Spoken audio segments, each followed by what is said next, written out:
자, 오늘은 교회력으로 주현절 이후 첫 주일로 수세주일이라고 합니다. 지금 저희가 이제 맞이하는 이 절기는 예수님께서 공적으로 자신을 드러내셨다라고 해서 공현절이라고도 하는데요. 원래 이 공현절, 주현절의 교회력 색은 초록색인데 오늘은 특별히 하얀색인 게 이 주현절을 시작하는 주일을 이제 수세주일, 다시 말해 받을 숫자에 세, 씻을 세자에서 주님이 세례를 받은 것을 기념하는 주일이라고 해서 이제 하얀색으로 우리가 기념을 합니다.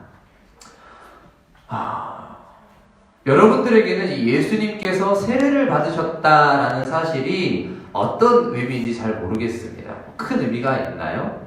여러분들에게 예수님이 세례를 받으셨다. 이게 어떤 의미로 이렇게 받아들여질지 모르겠는데요. 이게 신학을 공부하는 사람들에게는 굉장히 중요한 사건입니다. 그리고 예수님께서 지금 세례를 받으신 이 장면, 복음서에서 묘사되고 있는 이 장면 또한 굉장히 의미심장합니다. 그래서 오늘은 예수님께서 세례를 받으시는 이 장면에서 우리가 배울 수 있는 매우 중요한 진리와 함께 그 의미에 대해서 이렇게 생각해보는 그런 시간이 되면 좋겠습니다. 자, 이제 본문을 보겠습니다. 13절입니다. 이때가 어떤 때냐? 바로 앞단락을 보시면 이제 세례 요한이 요단강가에서 많은 사람들에게 세례를 베풀던 그때입니다. 자, 신약 성경에 따르면 세례 요한은 어떤 사람이냐? 구약 성경에서 메시아가 오시기 전에 그 메시아가 오실 길을 준비하는 사람입니다. 그런데 그 준비가 어떤 행정적인 거나 재정적인 그런 준비가 아니라 회개를 촉구하는, 다시 말해 마음의 준비였습니다. 바로 이런 시기에 예수님께서도 갈릴리로부터 요단강에 이르러 요한에게 세례를 받으려고 하십니다. 자, 그런데 여러분 보세요. 여러분, 왜 대체 예수님께서 세례를 받으셔야 됩니까? 여러분, 성경을 읽을 때 가장 중요한 질문이 뭐냐? 바로 왜입니다. 왜? 하나님 도대체 왜 이러시나? 왜 이런 말씀을 하시나? 이거 도대체 왜 이런 일이 벌어지고 있는 것인가? 이 질문이 가장 중요합니다. 사실 성경에서는요, 어떻게라는 질문은 별로 의미가 없습니다. 사실 그거는 알 수가 없어요. 과거에 일어난 일 우리가 어떻게 압니까? 중요한 건 왜 박역거사가 아래서 태어났다. 어떻게 아래서 태어날 수, 이렇게 생각하면 멍청한 거예요. 아래서 태어난 의미가 대체 뭘까? 왜 아래서 태어났다 그럴까? 이걸 생각해야 박역거사는 여기 출신이 아니라 외부에서 왔기 때문에 아래서 태어났다 그러는구나. 이걸 알 수가 있어요. 그런 것처럼 성경 또한 어떻게 예수님이 갈릴리에서 요단강까지 못 타고 왔을까? 낭낭이 타고 왔을까? 걸어와서 아무 의미 없는 질문입니다. 중요한 건 예수님이 왜 세례를 받아야 하는가입니다. 왜 세례를 받아야 되나? 왜냐하면은요. 자, 세례라는 것은 회개의 표입니다.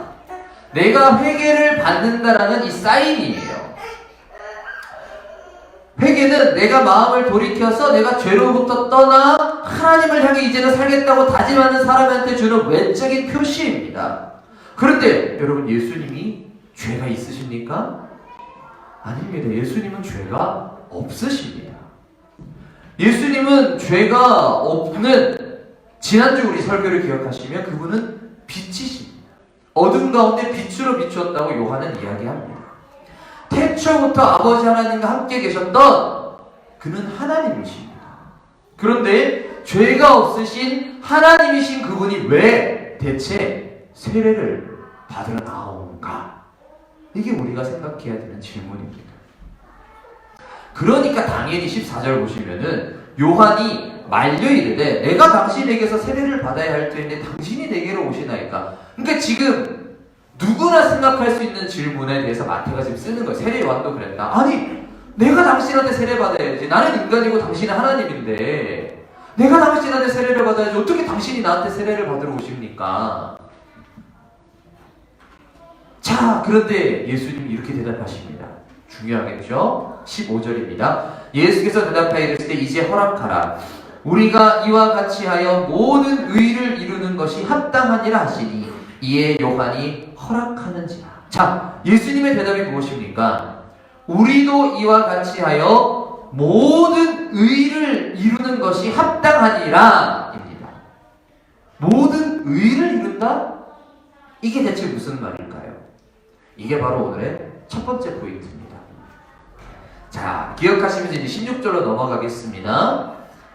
예수께서 세례를 받으시고 곧 물에서 올라오실새 하늘이 열리고 하나님의 성령이 비둘기같이 내려 자기 위에 임하심을 보시더니 17절 하늘로부터 소리가 있어 말씀하시되 이는 내 사랑하는 아들이요 내 기뻐하는 자라 하시니라. 아멘. 여러분, 이 두 구절이 얼마나 중요한지 모릅니다. 이 두 절은요, 예수님께서 세례 받으실 때의 그 장면을 이렇게 묘사합니다. 자, 예수님께서 강으로 들어가는데 이 강이 그렇게 넓은 강이 아니에요. 이스라엘 지역은 광야, 그러니까 중동에서도 이렇게 광야 쪽이기 때문에 그렇게 강이 우리처럼 뭐 한강, 낙동강 이런 거 생각하면 큰일 납니다.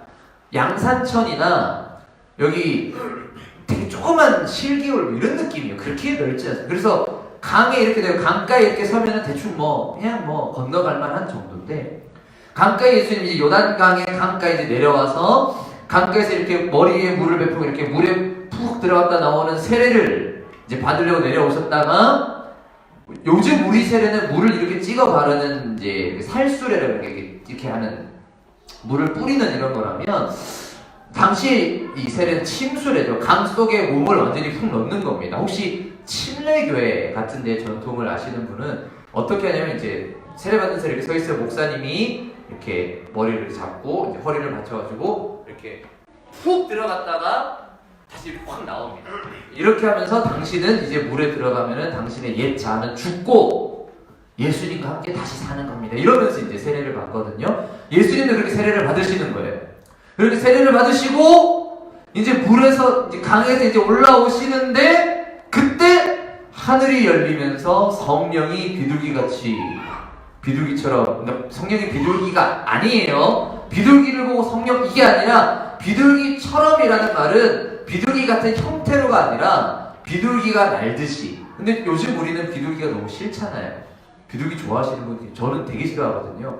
길에 비둘기 지나가면 너무 싫은데, 요즘 그래서 그렇지 당시에는 깨끗한 색이기도 하고 평화의 상징이고 아주 평화롭게 비둘기처럼 성령 하나님이 내려오시고 예수님 위에 임하시면서 하늘에서는 소리가 나는데 이는 내 사랑하는 아들이요 내 기뻐하는 자다 라는 소리가 들렸다고 합니다.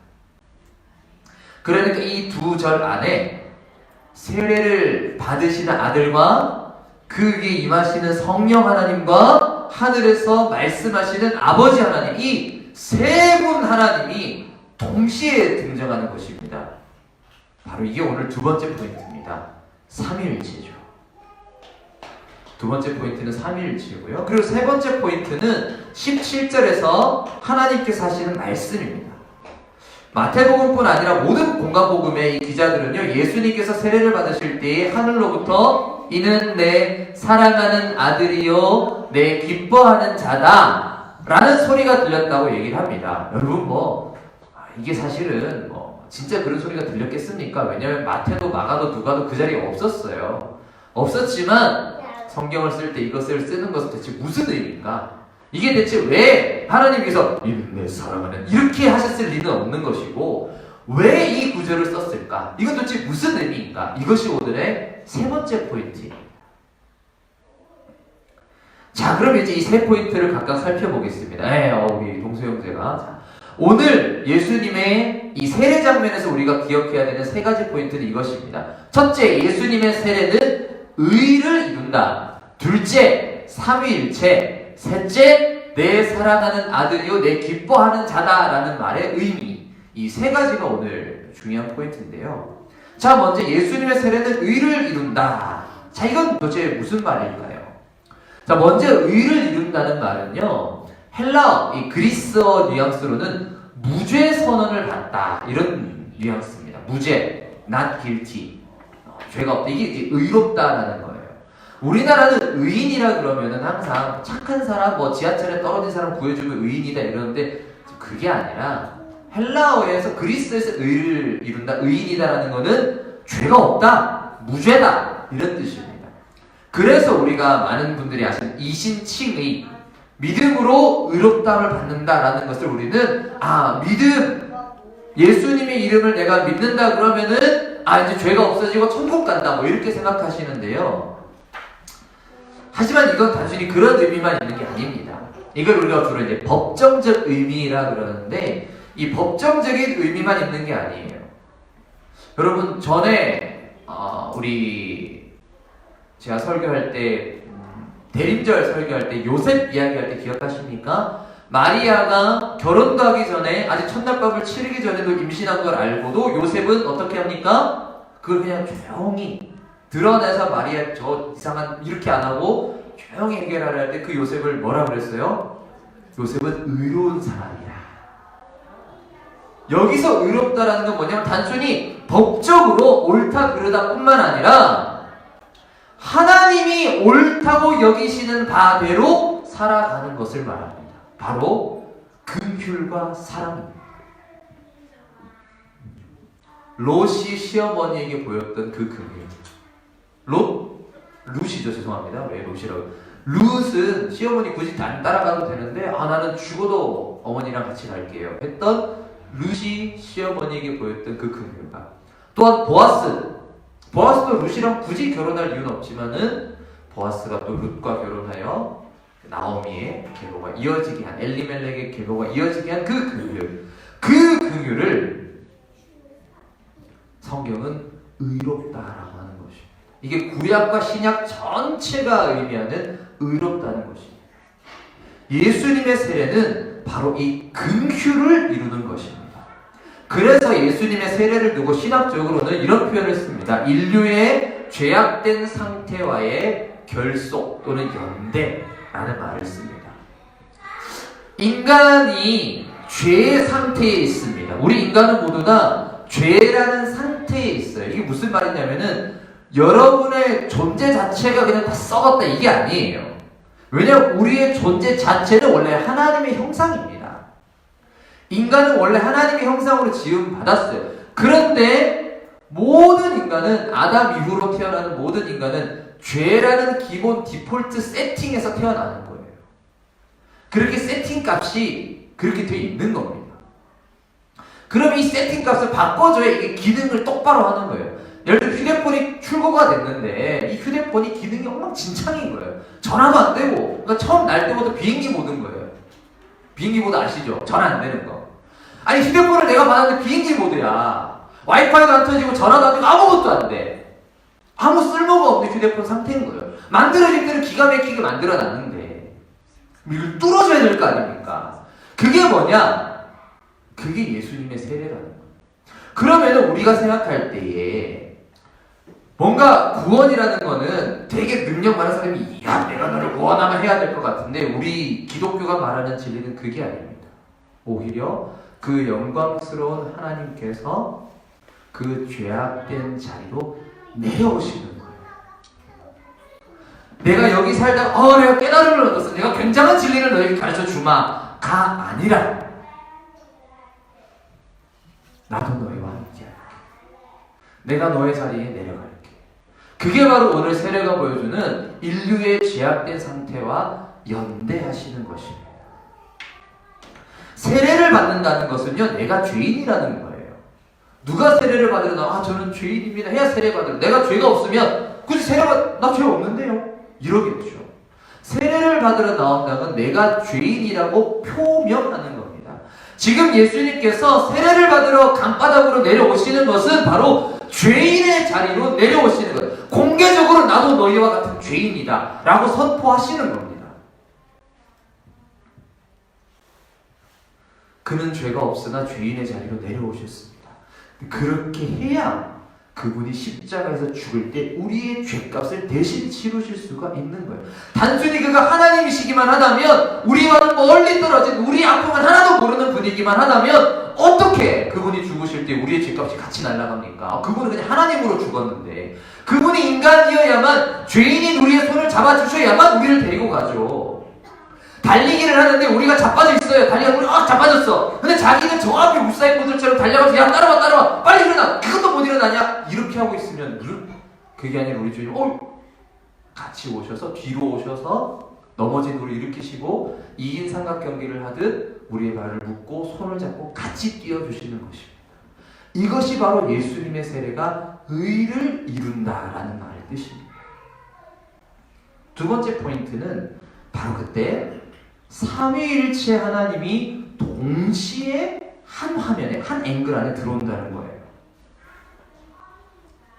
태초부터 계신 말씀이신 하나님의 아들이 사람이 되어서 죄인인 인간과 연대하여서 우리의 자리로 이렇게 내려오실 때 바로 그 자리, 바로 그 시간에 아들과 성령과 아버지가 한 화면 안에 들어오십니다.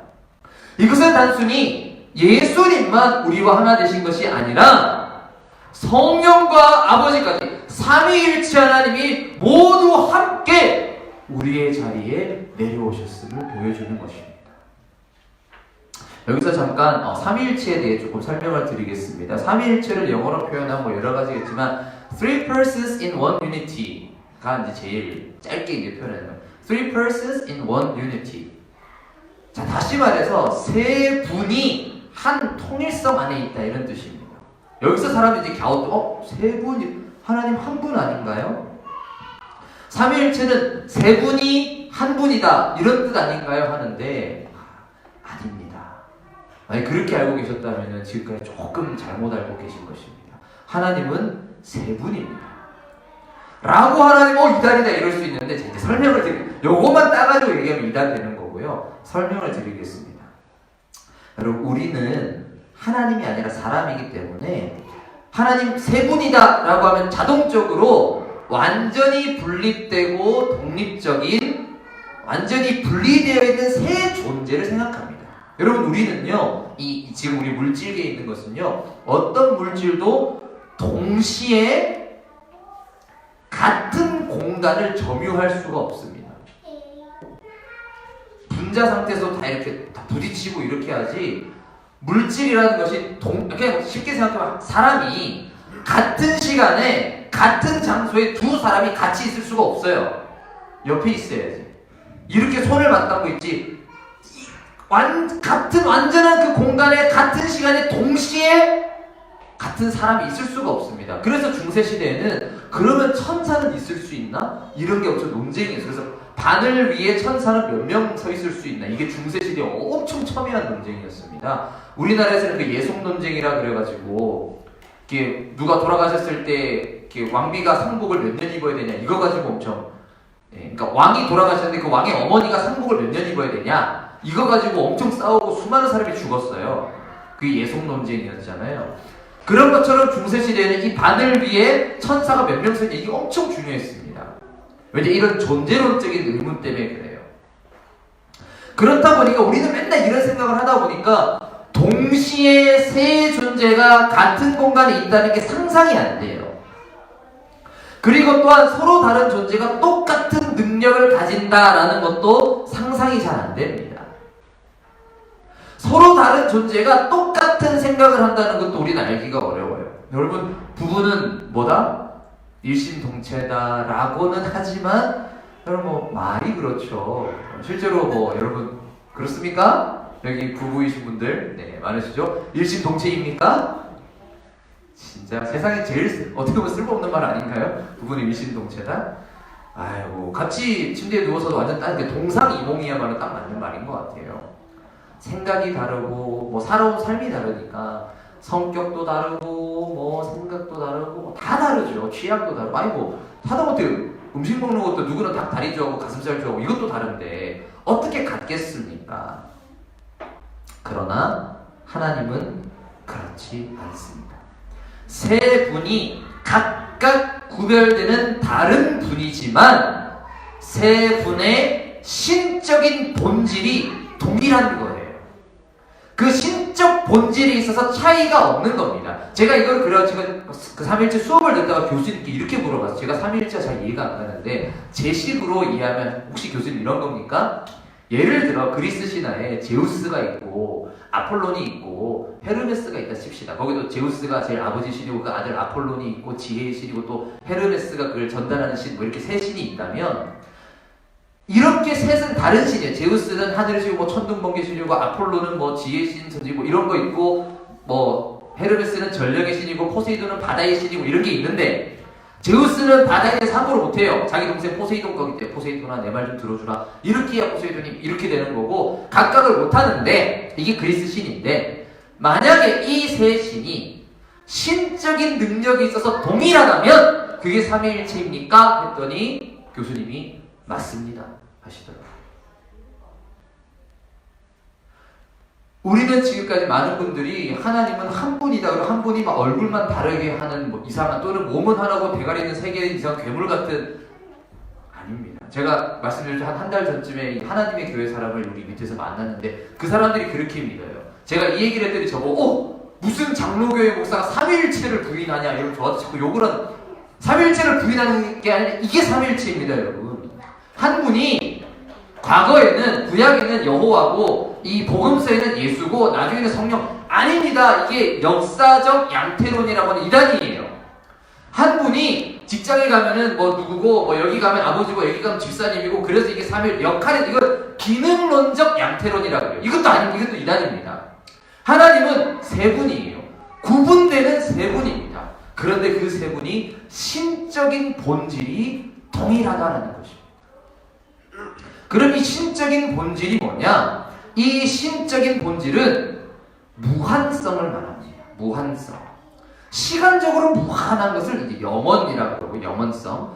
공간적으로 무한. 공간적으로 어디에나 있을 수 있는 걸 편재. 어디에 편재라 그럽니다. 이걸 편재라 그러고요. 그다음 능력, 그분의 사랑, 그분의 지혜, 그분의 영광. 그 모든 게 한이 없는 거예요. 한 분이라도 누구는 영광이 이만큼인데 한 분은 영광이 이만큼 이러면 이건 삼위일체가 아니에요. 이건 삼신론이에요. 세 명의 다른 신. 그게 아니라 이 세 분만이 그 무한하신 신적인 본질을 함께 갖고 계시는 겁니다. 그렇기 때문에 창조에 있어서 세 분의 생각이 다를 수가 없어요. 아버지가 말씀하시고 말씀이며 지혜이신 예수께서 매수를 통하여 일하실 때 성령께서 수면 위를 운행하며 우리에게 생명을 주실 때 이 창조에 있어서 세 분이 함께 일하실 때 아버지 하나님이 빛이 있으라 하는데 말씀이신 예수가 싫은데요 이러지 않으시는 거예요. 구속에 있어서도 인간의 죄 문제에 있어서도 세 분의 생각이 다를 수가 없습니다. 죄를 지었어. 예수님은 우리를 너무 사랑해. 아버지 한 번 봐주시다. 근데 아버지 하나님은 무서운 구약의 하나님 무서운 하나님. 안돼 이것들 버려야겠다. 이러지 않는 거예요. 인간의 죄에 있어서도 세 분의 생각이 같습니다. 이 죄를 해결하기 위한 방법인 십자가에 있어서도 세 분의 생각이 같습니다. 아버지는 야 네가 십자가를 지어야겠다. 아들은 싫은데요. 나는 싫은데 아버지가 그럼 지시죠 왜? 이러지 않으시는 거예요. 우리를 구원하며 우리를 새롭게 하며 우리의 삶을 인도하는 방식에 있어서도 세 분의 생각이 동일한 것입니다. 세 분은 완전한 관계 안에 계십니다. 누가 이 얘기를 하는데 오해하고 나는 그런 의도로 말한 게 아닌데 성령이 오해가 그렇다 이런 일이 없는 거예요.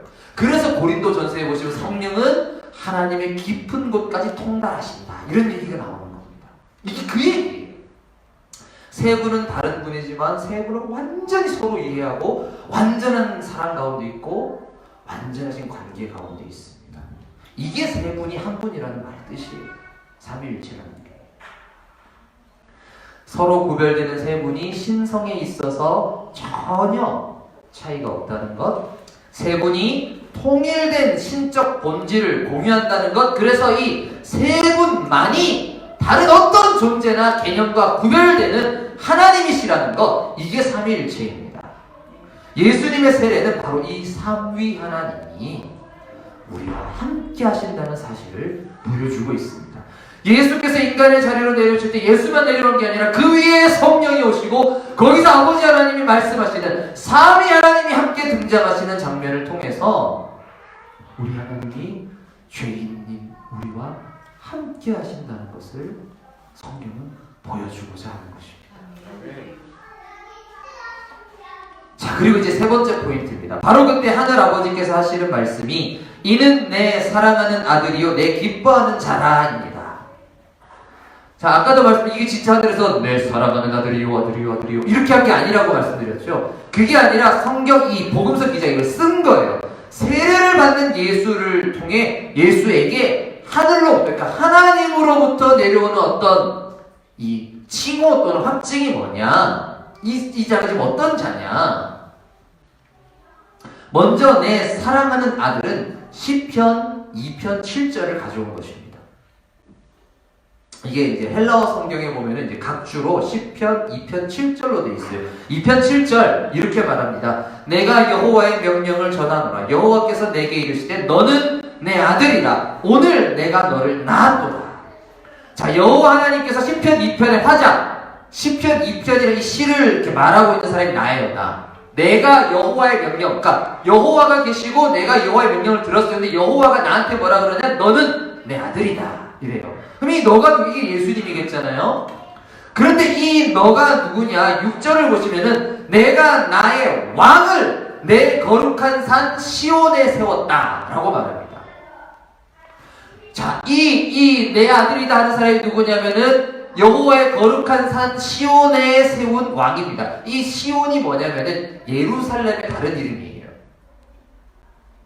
다시 말해 하나님께서 하나님의 도성 예루살렘, 그 예루살렘의 왕으로 세운 사람 누굽니까? 다윗의 자손인 메시아를 말하는 겁니다.